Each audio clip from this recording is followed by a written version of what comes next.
Meus irmãos, agora já um terceiro culto, terceiro domingo, sendo feito de maneira online, de maneira distante de vocês. E é claro que isso pesa bastante, claro que isso é muito estranho.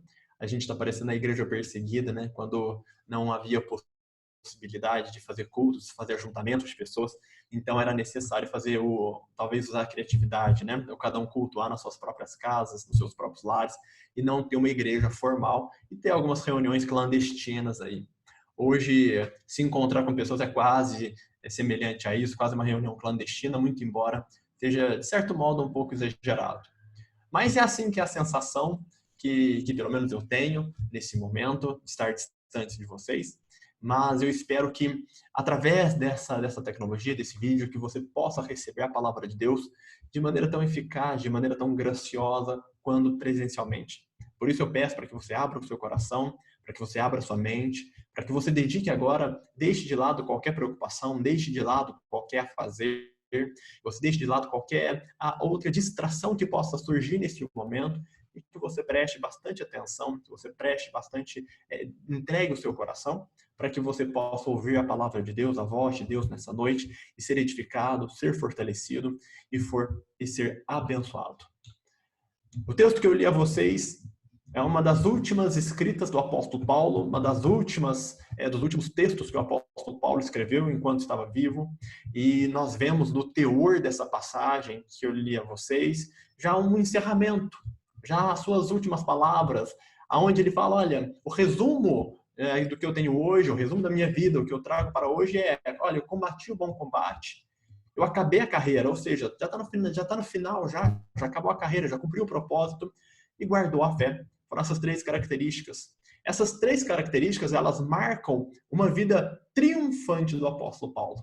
Essas três características que ele registra nesta carta ao seu discípulo Timóteo, demonstra as características de como ele conseguiu prevalecer diante de tantos problemas, diante de tantas adversidades, diante de tantas angústias, limitações, vitórias e derrotas.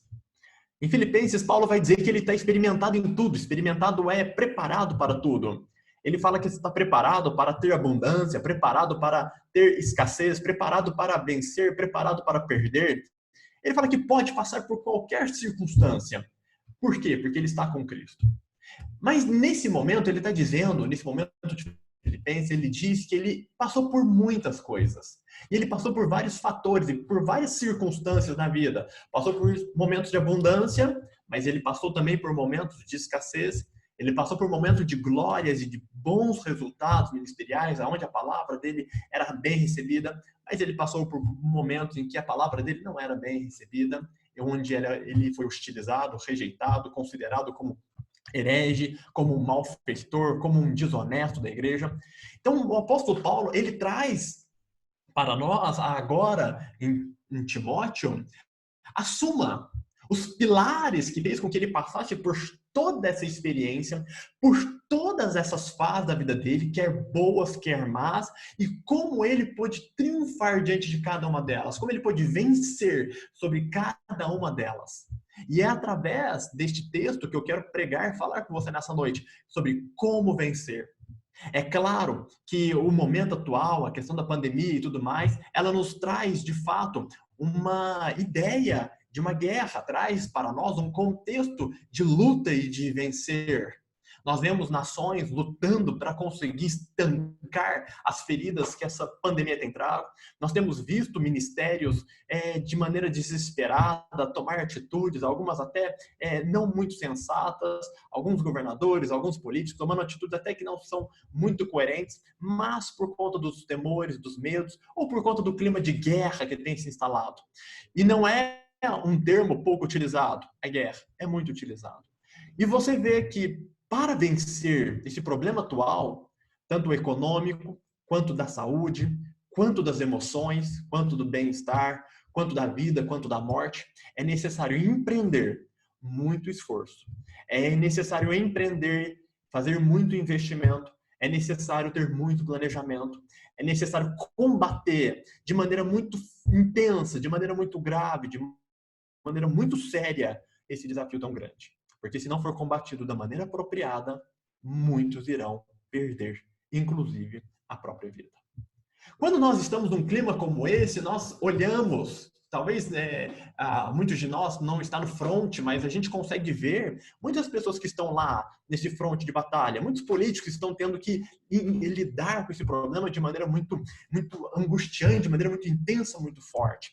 Vimos muitas pessoas tomar atitudes e sentimos, ainda que indiretamente, que você que está me ouvindo não é o ministro, não é um secretário, talvez, não é alguém que está à frente de alguma comunidade, ou de algum hospital, de alguma coisa, mas talvez você pode sentir, ainda de maneira indireta, esse clima de luta, esse clima de guerra, esse clima de dificuldades. Mas não é uma coisa incomum as lutas, as batalhas, as dificuldades. Não são coisas incomuns. Ela é normal do nosso dia a dia. O que diferencia essa pandemia daquelas cotidianas é que essa é uma guerra, uma luta que todos estão envolvidos de maneira direta. Eu e você. Todos estamos envolvidos com os receios e com as possibilidades de contaminação e de infecção. Então, de certo modo, é esse desafio, essa guerra, nós estamos passando todos juntos. Até por isso que nós estamos fazendo culto à distância, até por isso que você me vê agora não mais pessoalmente, não face a face, mas me vê através de um vídeo. Por quê? Porque todos nós estamos envolvidos em um mesmo problema. Mas é fato que todos nós temos inúmeros desafios, inúmeras batalhas, inúmeras guerras. Nós temos batalhas no casamento, temos batalhas com filhos, temos lutas intensas no trabalho ou no mercado de trabalho, temos dificuldades enormes para enfrentar dentro de nós mesmos, com os nossos pecados, com o nosso caráter. Temos guerras a enfrentar no mundo social, na vida social hoje em dia, que infelizmente é tão hostil, é tão agressiva, é tão pouco tolerante, tão pouco misericordiosa e também tão pouco sábia. Temos muitas guerras e essa agora é só mais uma. Só que eu quero aproveitar, portanto, esse contexto e esse momento que torna esse sentimento de guerra, esse sentimento de luta, de batalha, de sobrevivência, de maneira mais acentuada, mais aguda no nosso ser, para falar com você a respeito de princípios que nós devemos utilizar para nós vencermos todos os desafios da nossa vida, todas as batalhas da nossa vida. Porque um espírito guerreiro não deve durar apenas em momentos como esse que nós estamos passando. Um espírito forte, um espírito dedicado, um espírito batalhador não pode subsistir apenas num momento de crise como este, mas deve ser o perfil, a característica de um cristão, ser batalhador, ser um soldado nas mãos de Deus e ser alguém que sempre enfrenta e triunfa os seus desafios. E eu sei que você tem muitos desafios hoje, eu sei que você tem muitos problemas, eu sei que quando a pandemia passar, não passará, e a maioria dos seus problemas, e talvez problemas mais graves do que essa epidemia está trazendo na sua vida, e quando essa epidemia passar, eu quero que você tenha em seu coração os princípios que o apóstolo Paulo compartilha conosco. A experiência de vida que o apóstolo Paulo compartilha conosco. Para quê? Para que nós possamos triunfar, quer na pandemia, quer fora da pandemia, quer em momentos de crise mundiais ou nacionais, quer em momentos de crises pessoais ou familiares. Então preste bastante atenção para que você, a partir de hoje, você possa então lidar com os seus desafios de uma maneira mais sábia, de uma maneira mais bíblica, de uma maneira mais pura, de uma maneira mais poderosa, e você possa triunfar e você possa vencer esses desafios. Então vamos acompanhar com o apóstolo Paulo e vamos fazer um estudo daquilo que ele compartilhou conosco na sua última carta. O primeiro aspecto que ele traz é, no texto de 2 Timóteo 4:7, combati o bom combate. Primeira característica, se você quer vencer na vida, primeira característica, se você quer vencer os seus desafios, é você ter em mente que você está em meio a combates, a lutas, a guerras. Não é apenas essa pandemia que é uma guerra, mas nós temos uma vida cheia de guerras e de batalhas. Inúmeras, inúmeras mesmo. Eu vou trazer alguns exemplos para vocês.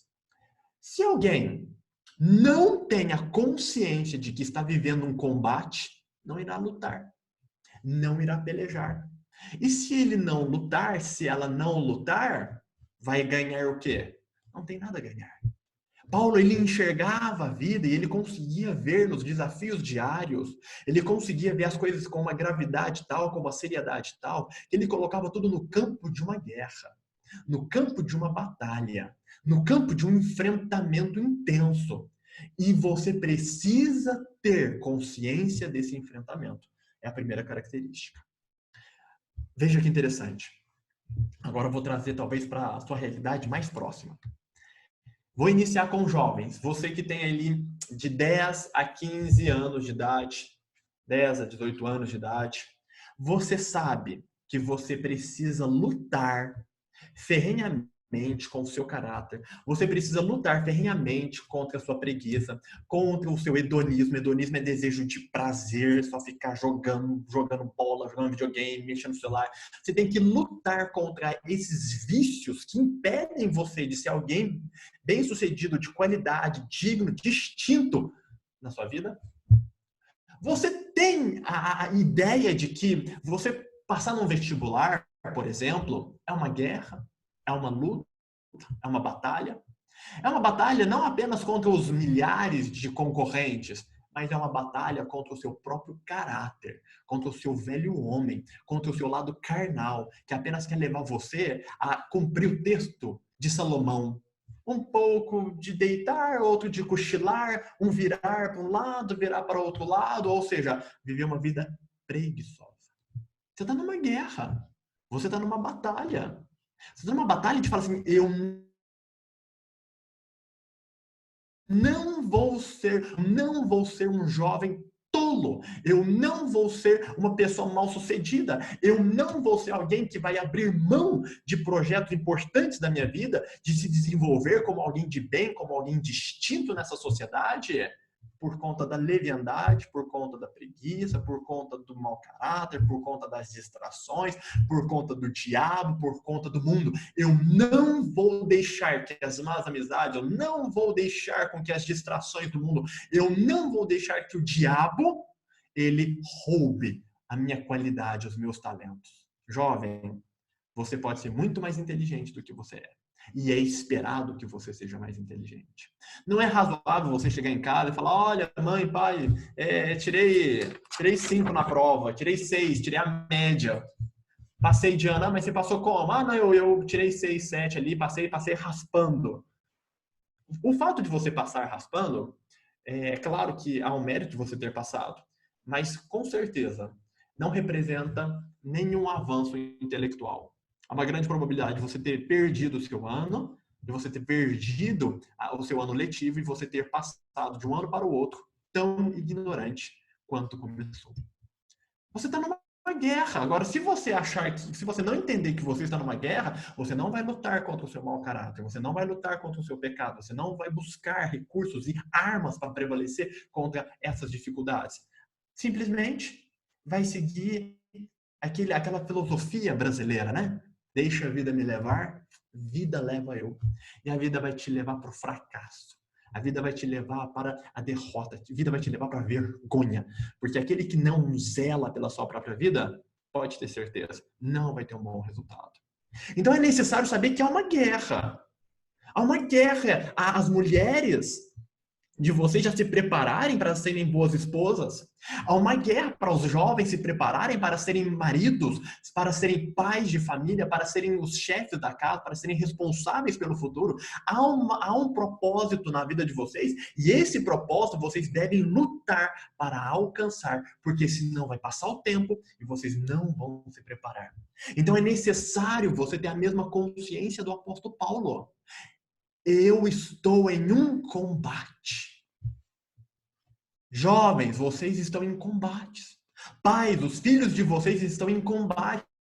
Eles vivem como se estivessem em algum combate? Eles vivem se estivessem vencendo as suas limitações? Eles vivem como se estivessem lutando contra os demônios e os pecados e o mau caráter que lhes atormenta e que está impregnado neles? Há uma luta? Há essa luta? Porque se eles não lutarem, eles não vão vencer. Homens e mulheres, agora de idade um pouco mais avançada, vocês também estão numa luta. ser um bom marido, ser uma boa esposa, ser um empresário honesto, bem-sucedido, ser um ministro de Deus que vai ter um bom resultado ministerial, não é fácil. De jeito nenhum. Há muita oposição. Há muita oposição. Muita oposição. E a oposição vem de todos aqueles meios dos quais eu já disse com relação aos jovens. Vem por meio do pecado. Vem por meio de uma sociedade corrupta e perversa.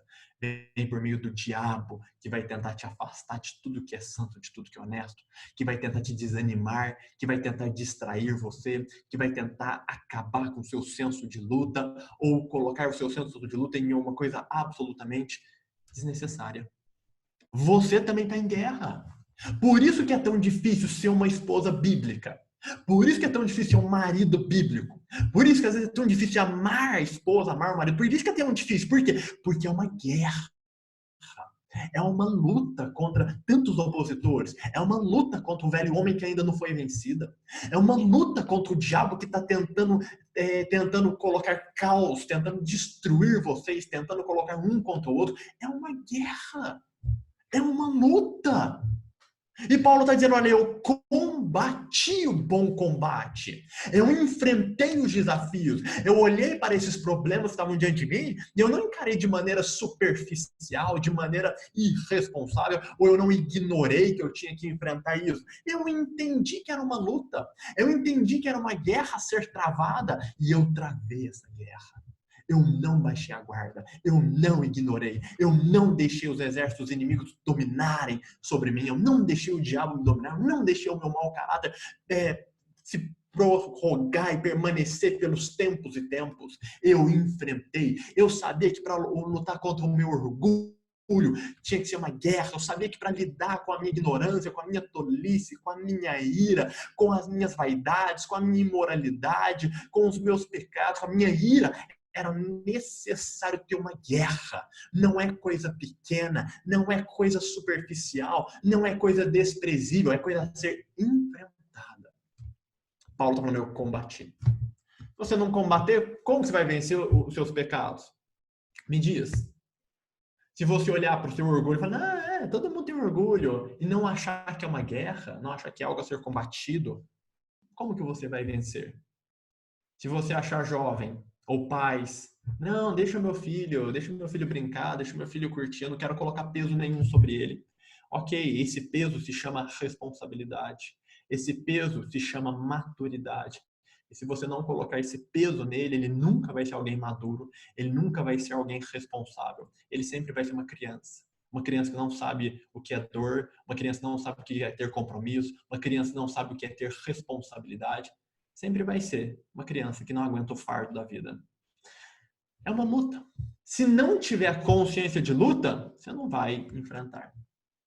Paulo, em uma outra passagem, ele diz, eu esmurro meu corpo. Esmurro o meu corpo. E o reduzo à servidão.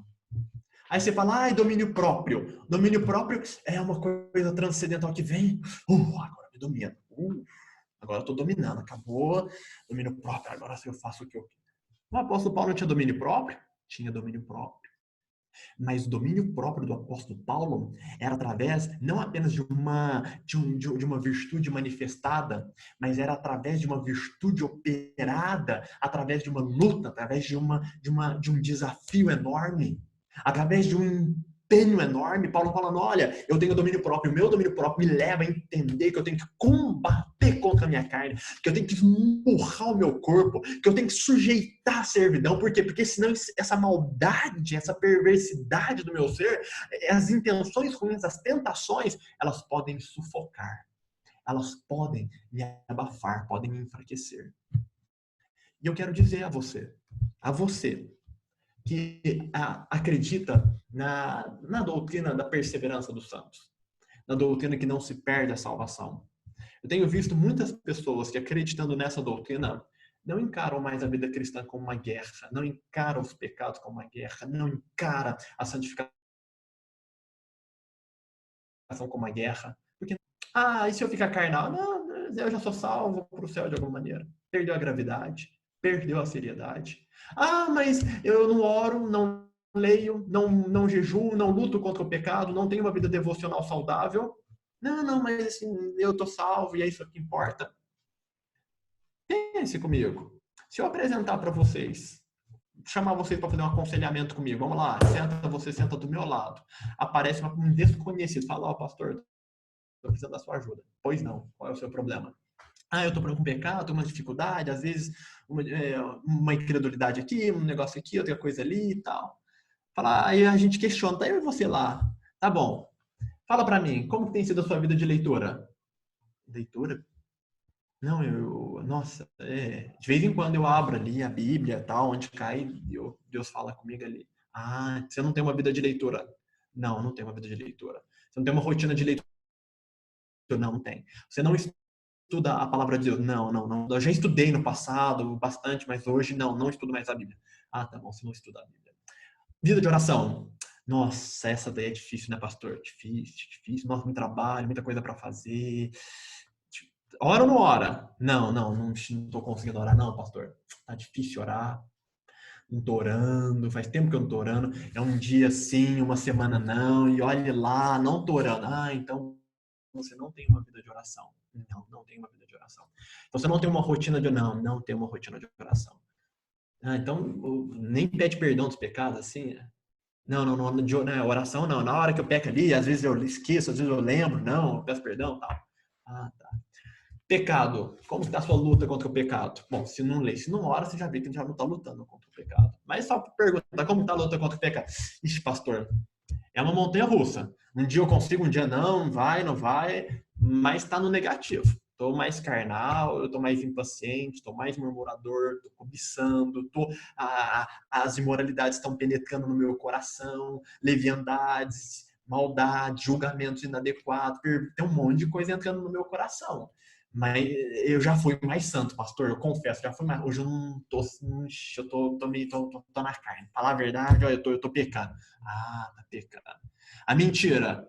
Então, pastor, ainda eu tô tendo que mentir de vez em quando. E você que tem negócio próprio, você que é secretário, tem que mentir. E as notas, tem que fazer. E agora na crise, como você tá falando? Tô fazendo uns negócios meio errado aqui. Não lê, não ora, tá vivendo no pecado. Você não ia se perguntar, não, se a pessoa é convertida? Você não ia se perguntar, poxa, será que essa pessoa é convertida? Você acha que uma pessoa dessa vai para o céu? Sinceramente perguntando, você acha que vai para o céu? A Escritura responde.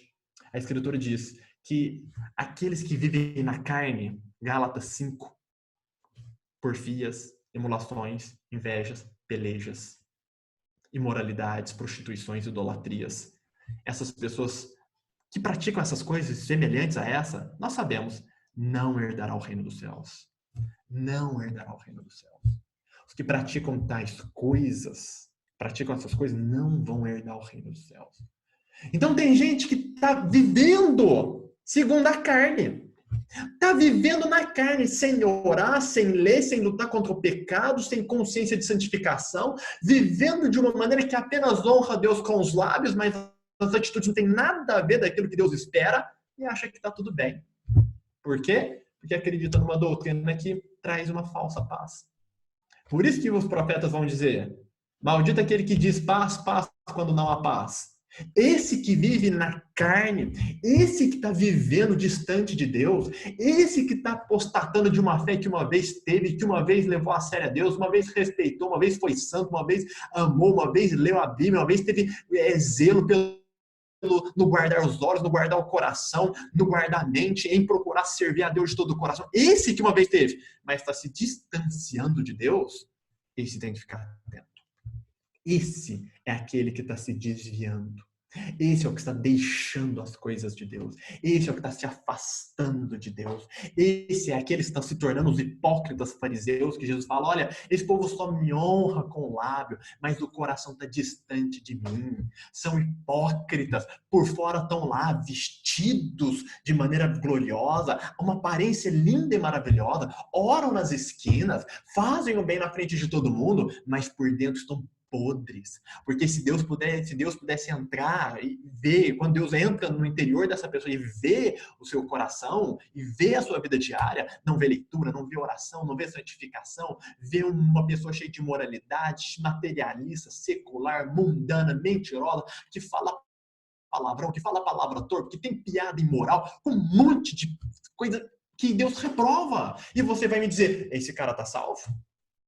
Bom, se você pensa assim, você precisa rever os seus conceitos, porque a Escritura diz completamente o contrário, que uma pessoa que vive, permanece nesse estado, nesse conjunto de vida, sem santidade, sem piedade, sem fé, sem temor, sem reverência, está longe de Cristo. E a pessoa, agora tem um estágio intermediário, a pessoa que está saindo daquela vida séria com Deus, está caminhando para uma vida fraca. E está caminhando para uma vida preguiçosa, uma vida carnal, uma vida mundana, uma vida secular, uma vida de murmuração, uma vida de ira, uma vida de contenda, briga com todo mundo, bate boca com todo mundo, e às vezes está xingando, falando palavrão, e não está notando. E acha que é normal, acha que faz parte da vida cristã, acha que faz parte do cotidiano cristão, viver uma vida de lambança, acha que faz parte da vida cristã um nível de santidade baixíssimo, acha que faz parte viver dedicando-se ao diabo e a Deus ao mesmo tempo, acha que é normal. Não é normal. Você precisa entender que é uma guerra em nossos membros, como diz a Escritura. Você precisa entender que é uma luta, que é uma peleja, que existe uma guerra. E você não pode encarar essas coisas de uma maneira normal e natural. Ah, não é normal, acontece. Mentir de vez em quando acontece. Não orar durante a semana é normal. Não ler a Bíblia durante a semana é normal. Não estudar para ser um homem de Deus é normal. Não estudar para ser uma esposa bíblica é normal. Não estudar para ser um pai bíblico é normal. Não estudar para ser um filho bíblico é normal. Não estudar para ser um marido bíblico, uma esposa bíblica é normal. É normal o que é o nada. E Paulo está dizendo, é uma guerra. E nós estamos achando que é playground. Está achando que é colônia de férias. E Paulo está falando, olha, você quer vencer? Quer se tornar um bom marido? Quer ser um jovem triunfante que vai prevalecer? Você quer ser uma mulher virtuosa de Deus? Você quer ter um ministério poderoso? Você quer ter unção, virtude, poder? Meu amigo, é uma guerra. É um combate intenso. É um combate contra a carne, é um combate contra o pecado, é um combate contra a sociedade, é um combate contra o diabo. É uma luta. Por isso que não vence. Por isso que não consegue. Porque não está lutando, não está combatendo, está esperando que as coisas vão cair de mão beijada. Está achando que vai no instalar de dedos, vai fazer uma palavrinha mágica, se instalar, bim, pum. Pronto, virei o marido bíblico. Acorda. Nossa, acordei, vi uma unção sobre mim, agora eu sou marido bíblico. Bom dia, esposa. Bom dia. Que isso, marido? Você chamava acorda, mulher. Agora tá desse jeito. Muda até a voz, né? Parece William Bonner pela manhã. Bom dia, meu amor. Me poupe. A gente já sabe. Nós já temos um bom tempo de vida cristã. A gente já sabe. A gente já sabe que quando a Escritura fala que é uma guerra, a gente sabe que é uma guerra. Quando a Escritura fala que não é brincadeira, que não é automático, que não é desse jeito, que não é de uma fantasia, que não é Harry Potter, que não é Alice no País das Maravilhas, que não é Disney World, a gente sabe que não é assim. Quem dera dormir hoje e acordar o apóstolo Paulo. Nossa, já acorda naquela unção ali, acorda, ora 5 horas por dia, jejua uns 10 dias seguidos. Lutando contra o pecado de maneira... Podia, não podia? Não seria maravilhoso? Você não gostaria? Você, esposa, não gostaria de acordar amanhã com profundo amor pelo seu marido, independentemente dele ser uma marmota ou não, independente dele ser um bom ou mau caráter? Você não queria acordar um amor incondicional? Não queria? Queria. Marido, você não queria acordar dessa maneira, poderoso? Você que é um ministro cristão que serve a Deus, não queria acordar amanhã cheio do Espírito Santo, cheio de fome, de sede de Deus, cheio do conhecimento da verdade, cheio do conhecimento de coisas espirituais? Não queria? Queria. Eu também quero. Mas não é fácil assim. Não é essa ilusão, não é essa fantasia. Isso é uma mentira. Isso é uma conversinha para boi dormir, uma coisa que você, que já está pelo menos há mais de um ano na igreja, sabe que não é verdadeiro. A verdade é que é necessário pagar um preço muito alto É necessário cumprir aquilo que está escrito em Mateus, que desde os tempos de João Batista se vai guerra pelo reino dos céus, e somente os que se esforçam se apoderam dele. É com esforço, é com trabalho, é com dedicação, é com luta, é com combate, é com esforço, é com mortificação da carne, é com uma guerra entre a carne e o espírito, é esmurrando o corpo, é reduzindo na servidão, é se dedicando, é pagando preço, é indo além. É desse jeito. É nesse espírito de guerra, é nesse espírito de combate. Paulo vai dizer em outra epístola ali, que nós devemos, em Efésios, devemos revestir a armadura de Deus, ou seja, nós somos chamados de soldados pela Escritura. Reveste a armadura e vai para a guerra. É uma guerra. É uma guerra. É uma guerra lutar contra o mau caráter, o mau caratismo. É uma guerra lutar contra o pecado. É uma guerra lutar contra esse mundo. É uma guerra lutar contra o diabo. E não virá de mão beijada. Não virá. Não virá por tempo de igreja. Talvez tem pessoas que pensam, poxa, acho que eu completar 10 anos, aí vai acontecer uma mágica. Não vai acontecer mágica nenhuma quando você completar 10 anos de igreja, quando você completar 20, 30, 50 anos. Tempo não significa nada se não tiver combate. Se não tiver uma vida cristã séria. Então você deve ter esse primeiro princípio que o apóstolo Paulo ensina tenha um senso de combate. Tenha um senso de guerra. Tenha uma sensibilidade que os problemas que você está passando são uma guerra, uma batalha que devem ser encarados de uma maneira mais intensa, mais agressiva, mais forte, mais contundente. Isso não é uma brincadeira. Esse estilo de vida carnal que talvez você esteja vivendo hoje não é uma brincadeira, não é uma coisa qualquer. Muitos pecados que não estão sendo vencidos há anos não é uma brincadeira. Essas falhas no caráter que não estão sendo transformadas há anos não é uma brincadeira. Não foram transformadas porque não teve guerra. Não foram vencidos porque não teve luta. Não é um bom marido ainda porque pagou o preço necessário para isso. E eu digo a vocês, de maneira rápida, quais ferramentas você usa na batalha? Quais ferramentas? Primeira ferramenta, oração. Por que oração? Porque você, naturalmente, não consegue. Sozinho você não consegue. Tem que clamar, se humilhar, buscar a presença de Deus, buscar o poder de Deus, buscar passar tempo na presença de Deus, para que através desse tempo de oração, esse tempo na presença de Deus, você seja ouvido, transformado, atendido, renovado. Tem coisa no seu caráter que Deus precisa operar, que Deus precisa transformar, mas como que Deus vai fazer? Através da resposta à oração que você fizer. Mas por quê que é desse jeito? Porque Deus assim estabeleceu.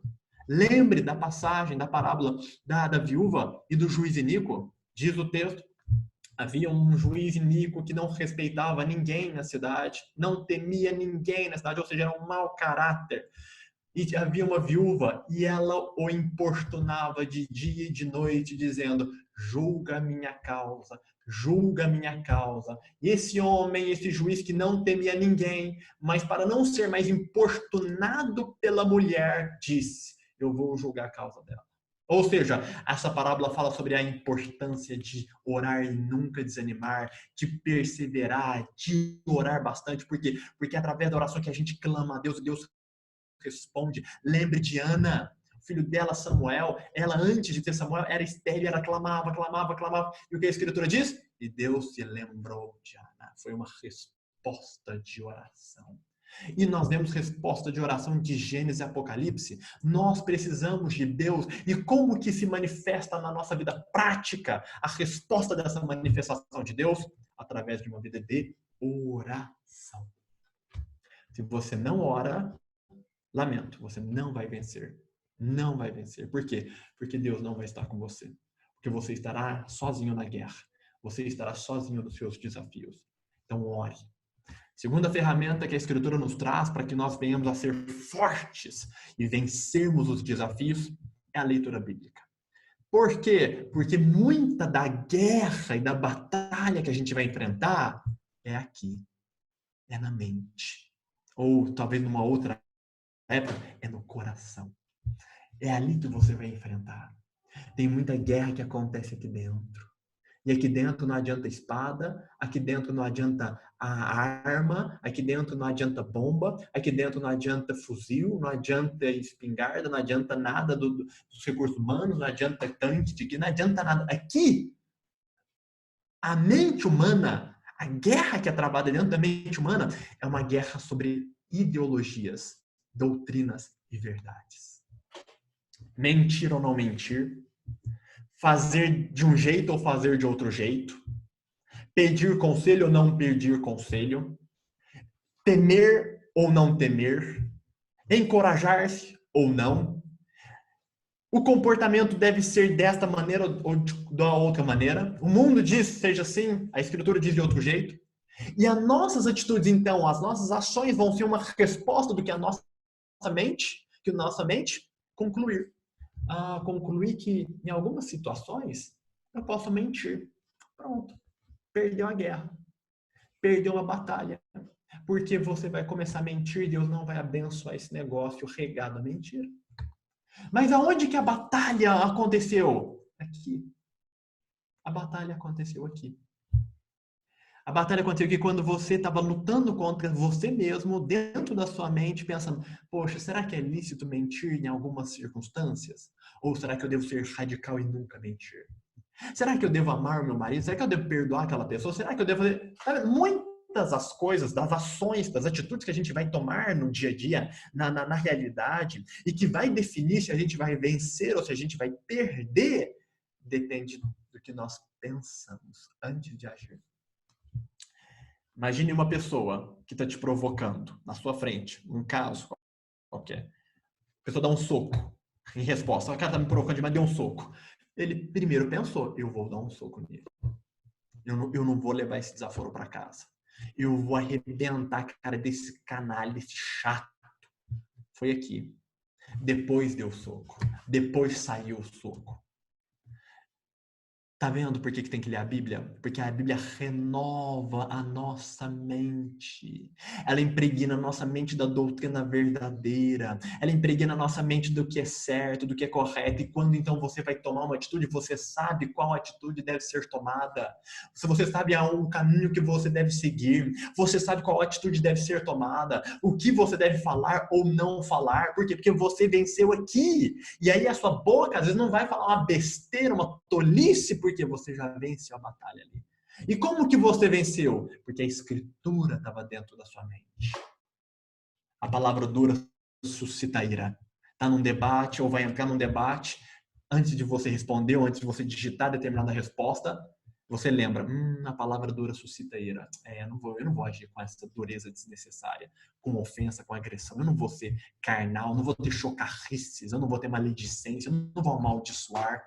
Tá, primeiro eu vou pensar, ok, a Escritura não recomenda uma atitude hostil, violenta, bruta, carnal. Ela recomenda o respeito. Então eu vou falar de uma maneira diferente. Eu vou responder de uma maneira diferente. Eu vou ser respeitoso. Pronto. Este que vai seguindo desta maneira, o combate com os recursos corretos, com as ferramentas corretas, esse vai ter a vitória no final. Agora, a pessoa que não aprende, que tem que segurar a língua e não combate na oração para Deus ajudar a pessoa a segurar a língua e não se controla, ou seja, não toma atitude, agora é trabalho, não tomar atitude, não tem jeito. Não tem jeito. Tem jovem, e assim, uma das características fortes do jovem brasileiro é a preguiça. O jovem brasileiro é preguiçoso, preguiçoso. Primeiro ele tem que entender que ele é preguiçoso. E tem que aprender através da renovação da Escritura de Deus. Você tem que orar a Deus para clamando para não se ter, você tem que lutar contra a carne. Isso tudo faz parte do combate. Isso tudo faz parte da batalha que nós devemos desenvolver. Isso faz parte da guerra que nós enfrentamos diariamente e que vai definir se nós vamos terminar a vida falando tivemos uma vida triunfante ou vamos dizer, tivemos uma vida fracassada. É isso que vai definir. É isso que vai definir a minha vitória e a sua vitória. Quer vencer? Quer vencer esses problemas que você está experimentando? Quer vencer essas dificuldades? Quer vencer essas coisas que estão te angustiando, está te humilhando, está acabando com a tua vida, com o teu casamento, com a tua família, com o teu trabalho? Quer vencer? Segue essa recomendação do apóstolo Paulo. Segue essa recomendação que vem de Deus. Seja um combatente na oração, na leitura, no trabalho. Combata, guerreie. É uma guerra. Amém? Segundo passo que o apóstolo Paulo vai trazer. Veja lá no texto. A primeira é combater, um bom combate. A segunda é acabei a carreira. No grego, carreira significa o curso da vida, o curso do ofício. Olha que interessante. Paulo está falando, de certo modo, ele está querendo dizer o seguinte: olha, eu acabei o meu ofício, acabei o meu trabalho, acabei o meu projeto. Olha. A segunda característica muito importante é pelo que você vai batalhar. Pelo que você vai combater. Qual é o seu alvo de vida? Qual é a sua meta? Qual é o seu propósito? Qual é o seu ofício? O apóstolo Paulo, ele sabia qual era o propósito dele. E ele diz, olha, eu sei qual é a minha meta, eu sei qual é o meu chamado, eu sei qual é a minha vocação, eu sei qual que é o meu propósito nesse mundo, eu sei, e eu cumpri o meu propósito. Se você não tiver propósito, você não vai lutar por nada. Se você não tiver uma meta, você não vai lutar por nada. Se você não tiver um ofício, uma carreira a ser caminhada, você não vai. Paulo, ele diz a respeito dessa caminhada, desse propósito, dessa meta, em outra passagem também, que ele diz que uma coisa eu faço, esquecendo-me das coisas que para trás fica, eu vou avançando para o prêmio da soberana vocação em Jesus Cristo. Eu avanço, eu tenho um alvo, eu tenho um propósito, eu avanço, eu prossigo para o alvo. Eu tenho uma meta. Em outra passagem, Paulo vai dizer também, olha, eu tenho muito mais desejo de ir para os céus. Eu citei isso na última pregação. Tenho desejo de ir para os céus, de estar com Cristo, é muito melhor. Mas tenho que ficar na carne, completar as aflições por Cristo. Ou seja, eu tenho que completar minha carreira. Paulo está dizendo, ó, eu tenho uma meta, eu tenho um propósito, eu tenho um chamado e eu sei que eu não completei ainda. Eu sei que eu não completei. Eu tenho consciência de não completei ainda. Então, por mais que eu gostaria de ir para o céu, eu tenho que completar o meu propósito nessa terra. Eu tenho que completar o meu chamado, tenho que completar a minha carreira, tenho que completar a minha vocação nessa terra. Eu não estou pronto para morrer, o apóstolo Paulo diz naquela não estou pronto, não é minha hora de morrer, porque eu não completei ainda a minha carreira. Eu não completei ainda meu chamado, eu não posso morrer, eu não quero morrer, ainda que seja muito melhor estar no céu, eu não quero completar o meu propósito. Olha que coisa linda. E aí, então, aqui em 2 Timóteo, Paulo fala, não, agora assim, ó, completei, agora estou consciente, eu tinha uma chamada, eu tinha um propósito, eu tinha uma missão, completei a minha missão, agora estou pronto para morrer, porque eu completei o meu propósito. Qual é o seu propósito? Qual é o seu propósito? Qual é o seu propósito? Sabe? Uma vida sem propósito vai alcançar o quê? Eu não tenho propósito. Eu não tenho meta. Eu não tenho planejamento. Eu não tenho nada. Quem não tem propósito não vai para lugar nenhum. Quem não tem meta não vai para lugar nenhum. E você precisa ter, como o apóstolo Paulo, eu tinha uma carreira. Qual é a sua carreira? Você está correndo para onde? Ou será que você está tropeçando numa coisa que o apóstolo Paulo advertiu para não fazer? Paulo fala, ó, eu não sou daquelas pessoas que dão socos ao ar, no vento. Não, eu tenho um alvo certo, uma meta certa, um propósito certo. Será que você está dando soco no ar? Será que está dando soco no vento? Será? Você precisa ter propósito na sua vida. E alguns propósitos são dentro da natureza, são muito naturais, são pertinentes a qualquer um. Você que é homem, que é um marido, você tem um propósito de ser um ótimo marido, um ótimo esposo. Você tem que ser bom nisso. Não interessa se você é bom em venda, não interessa se você é bom em trabalho operacional, não interessa se você é bom em liderar, não interessa se você é bom no estudo, interessa se você é bom marido.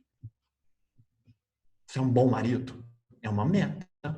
Você almeja isso? Você fala, não, eu vou ser o melhor marido dessa franquia, eu vou arrebentar, não, eu vou ser o melhor. Você tem essa meta de ser um ótimo marido? Esposa, você tem essa meta? Eu vou ser a melhor esposa. nem a esposa de Nabal vai comparar comigo. Eu quero ser uma esposa excelente, nem Abigail. Quero ir para além disso, porque a Abigail tinha um marido canalha, um marido mau caráter. Deus matou, tão ruim como era. Mas ela era uma esposa virtuosa, uma esposa exemplar. Olha um exemplo para você, esposa, que tem um marido mau caráter, safado, sem vergonha. Olha o exemplo da escritura. A Abigail está registrada lá como um exemplo, como um tapa na cara para essas mulheres que falam: eu não sou uma boa esposa porque o meu marido não presta. Não é assim que a Abigail pensava, não é assim que a escritura elogia uma mulher virtuosa. Você tem essa meta de ser uma mulher virtuosa, você tem essa meta de ser um homem que dá a sua vida pela sua esposa. Jovem, você tem a meta de ser um profissional de qualidade, porque você vai trabalhar, não vai? Eu acho que você vai, né? Claro que você vai trabalhar. Você vai trabalhar, não vai? Ou você acha que seu pai vai ficar te sustentando pro resto da vida? Você vai trabalhar. Vai trabalhar na onde? Não vai se preparar, não? Tá achando que ofício se aprende no instalar de dedos? Não vai se preparar? Não sabe que carreira que vai seguir? Vai estudar para quê? Vai estudar para qual vestibular? Será que tem vestibular para a carreira que você quer seguir? Será que não tem? Você já parou para pensar nisso? Tem que planejar.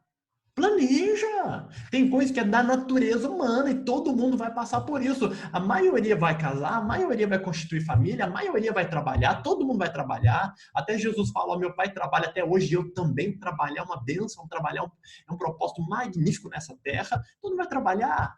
E aí, qual vai ser o seu trabalho? Já decidiu? Você que tem 15 anos? Você já tem que ter decidido.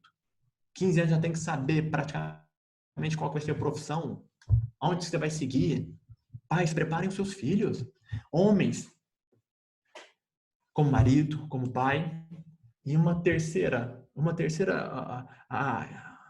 propósito na vida que eu quero estimular vocês é o ministério. Qual é o seu ministério? Qual é o seu chamado na igreja? Qual é a sua função? Será que você não é um evangelista, um mestre, um pastor? Será que você não é alguém de administração, alguém de misericórdia? Alguém que tem virtude, poder para pregar, para anunciar? Alguém que vai curar corações, que vai curar mentes, vai libertar pessoas do cativeiro? Qual que é o seu propósito? Você tem sim um ministério, você tem uma vocação, você tem um chamado. E se você ainda não está consciente disso, eu rogo a você, eu insto com você, para que você então coloque isso em propósito de oração e a partir de hoje fala: Deus, eu vou orar e vou pedir conselho e eu vou procurar ajuda, quer como marido, quer como profissional, quer na vida acadêmica, quer na vida seja o que for. Você deve procurar conselho. Você deve procurar conselho. Há pessoas que eu aconselho, jovem que eu aconselho, que quer fazer medicina, que quer fazer cursos de difícil competição, de difícil luta. E eu falo: vamos vencer isso junto, vamos! Não desanima, não recua. O desafio é grande, a luta é enorme, é uma batalha enorme. Mas vença! Alguém vai vencer. Por que não ser você? Tem que estimular. Tem que ter alvo, tem que ter meta, não pode ter medo, não pode ficar voado, não.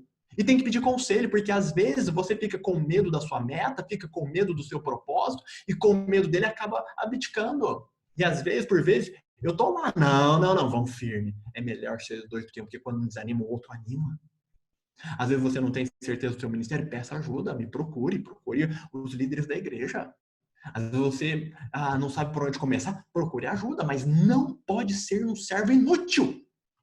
Não pode! Não pode ser um servo inútil. Deus não se agrada de servos inúteis que escondem o talento. É uma guerra. E você tem que ter um planejamento, você tem que ter uma carreira, porque senão você não vai vencer. Senão você vai ser cozinhado a vida inteira pelo diabo, pelo mundo, pelo pecado e não vai para lugar nenhum. Vai chegar no dia da sua morte, vai se apresentar diante de Deus. Deus vai falar: o que você traz a mim? Você vai falar: não trouxe nada. Peguei meu talento escondido debaixo da terra. Fiz nada. Não dei água quando tivesse sede, não visitei quando estava preso, não dei comida quando estava com fome, fiz nada, não preguei o evangelho, não amei, não cuidei, não ensinei, não discipulei, fiz nada. Aí não vai vencer na vida. Não vai vencer.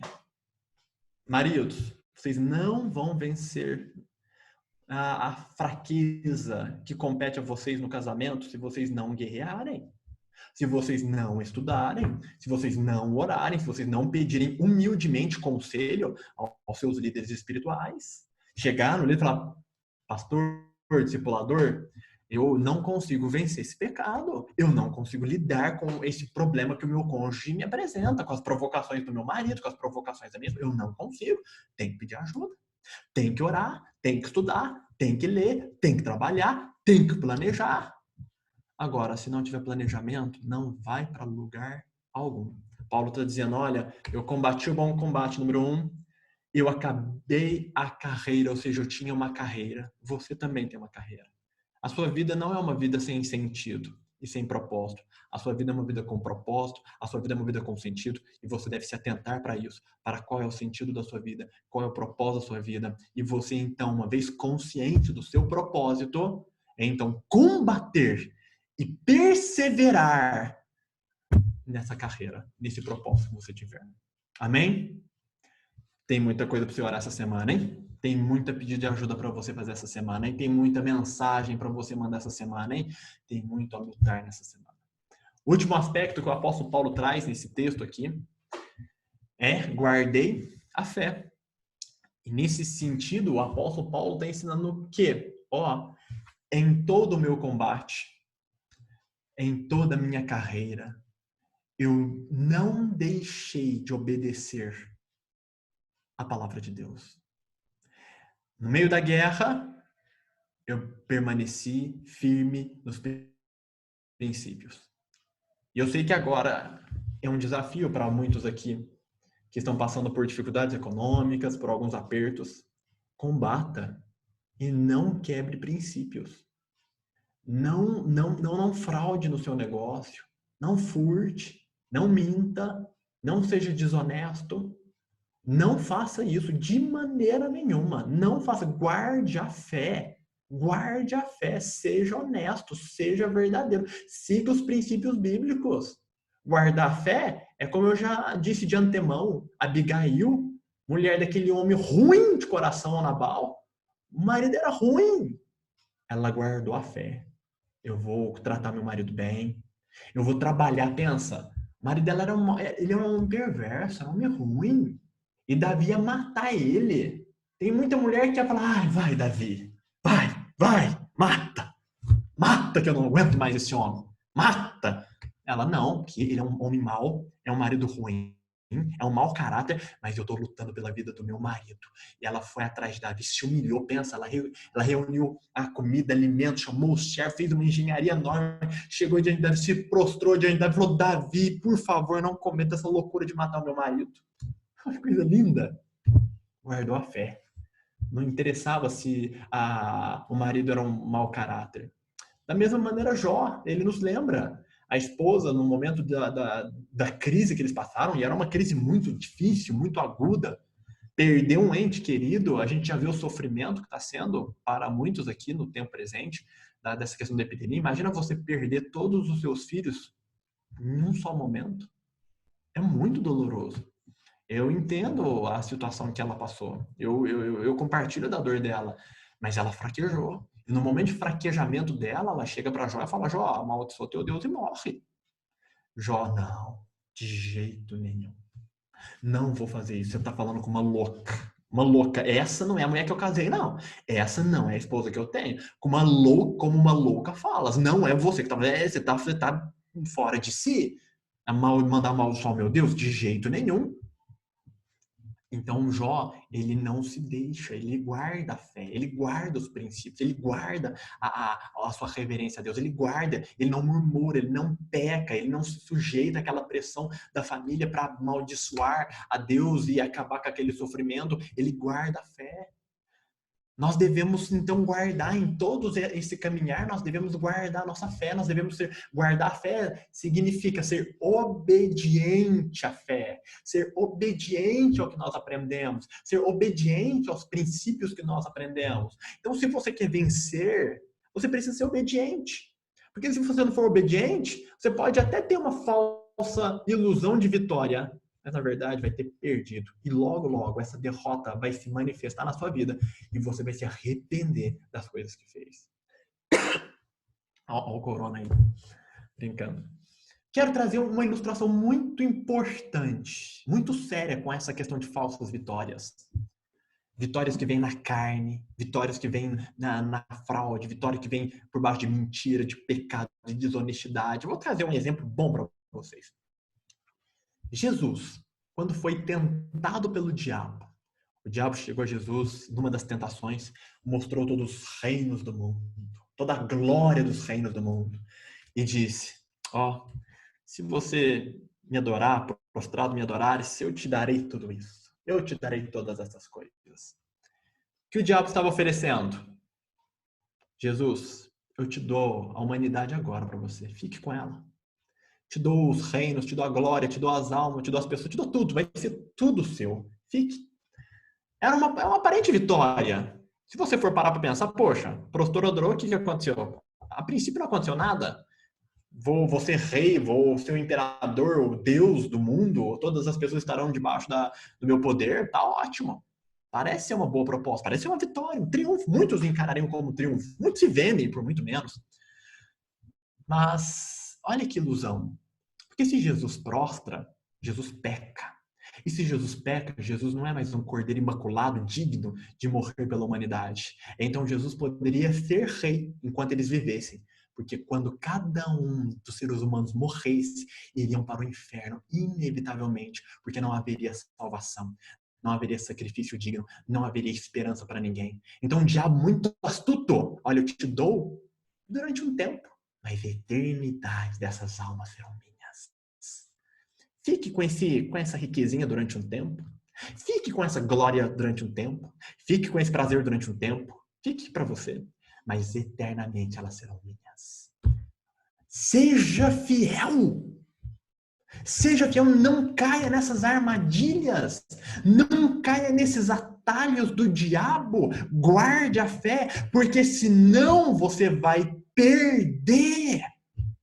Senão você, achando que está fazendo um grande negócio, vai para a ruína. Você vai cumprir aquilo que está escrito: há caminhos que para o homem parecem ser bons, mas o final deles é caminho de morte. Quer vencer? Faz da maneira certa, da maneira da Bíblia, guarda, obedece, porque senão, marido, senão, esposa, você vai continuar desse jeitinho que não tem nada a ver de guardar fé, pagando mal com mal, guardando rancor do seu cônjuge, guardando ressentimento, não perdoando, não amando sem ser amado, não vencendo o mal com bem. Sabe o que vai acontecer? Agora parece que você consegue sustentar o casamento, parece que o casamento está permanecendo firme, parece que está dando certo, mas o divórcio tá vindo. E tá vindo rápido. E você que não se cuida, vai divorciar. Você que não se cuida, seu filho vai se tornar um marginal, uma marginal.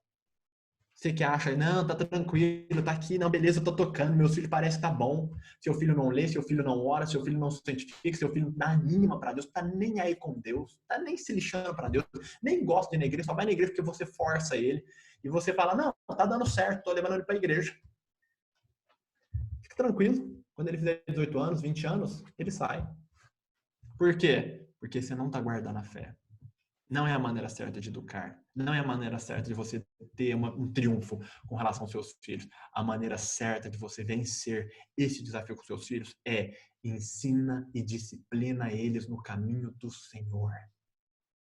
Ah, mas como que faz? Você tem que pagar o seu preço. Estude, procure conselhos, peça ajuda, seja um bom pai, seja uma boa mãe nesse exemplo que eu estou dando. Aí sim você vai ter um futuro diferente para os seus filhos. Aí sim você vai vencer de verdade. Porque essa ilusão que hoje alguns podem ter, não passa de ilusão e de fantasia. Quer vencer? Guarda a fé, seja obediente. Quer vencer? Confia em Deus. Quer vencer? Não peca. Davi tinha uma promessa de ser rei e ele teve muitas oportunidades desonestas de alcançar isso, mas ele preferiu esperar em Deus, preferiu confiar em Deus, preferiu guardar a fé, preferiu não tocar no ungido do Senhor, e Deus o honrou, e Deus o colocou sobre rei, sobre rei sobre todo Israel. Deus é fiel, Deus é poderoso, Deus vai te sustentar, Deus vai te fortalecer, Deus vai fazer triunfar contra os desafios que você tem, mas seja obediente, seja fiel, combata, guerreie, tenha uma meta, tenha uma carreira, tenha um planejamento. E você, no final da sua vida, com o coração aliviado e uma memória cheia de triunfos e contentamentos, também vai falar: combati o bom combate, acabei a carreira e guardei a fé. Logo, logo vou encontrar com meu Senhor e você vai terminar a sua vida de uma maneira satisfeita, de uma maneira contente, com um coração leve, sabendo que você cumpriu o seu propósito e venceu.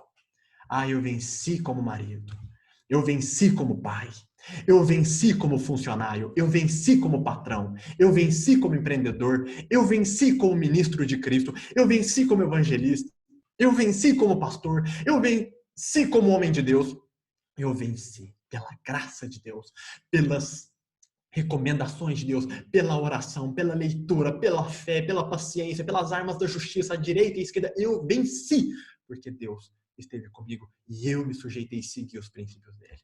Quer vencer? Eu sei que você quer vencer. Quer triunfar? Eu sei que você quer triunfar.